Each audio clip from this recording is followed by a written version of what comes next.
এটা রাস্তার কার এখানে কত স্যার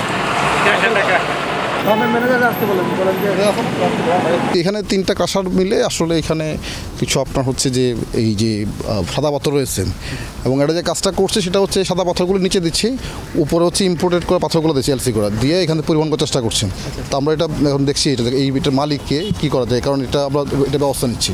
একটা নিয়মের মধ্যে চলতে হবে এবং সবাইকে নিয়ম মানতে হবে এবং অবশ্যই পরিবেশের বা প্রকৃতির কোনো ক্ষতি করা যাবে না এবং কোনোভাবেই প্রাকৃতিক সম্পদ নষ্ট করা যাবে না। ব্যবসা করবে সবই করবে, কিন্তু কোনো ক্ষতি করে না, অন্যায় করে না, কোনো অপরাধ করে না। যারা দুর্নীতি করেছে তাদের বিরুদ্ধে কী বার্তা থাকবে? অবশ্যই ব্যবস্থা নেওয়া হবে।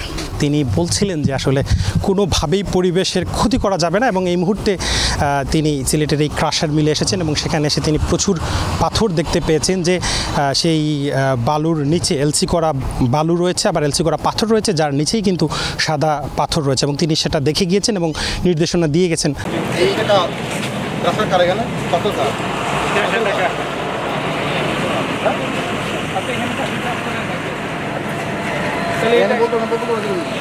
পাম্প বন্ধ করে সব বন্ধ কম ঠিক হবে।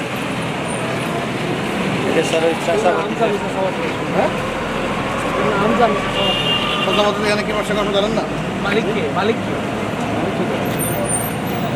আমাদের পাম্পের ম্যানেজার আসতে বলেন যে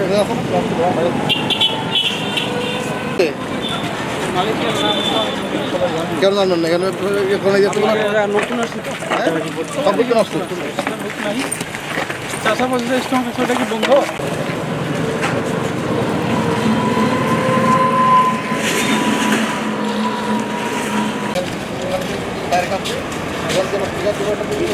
এই কাঁসারের মালিকের নাম কি সাবজি?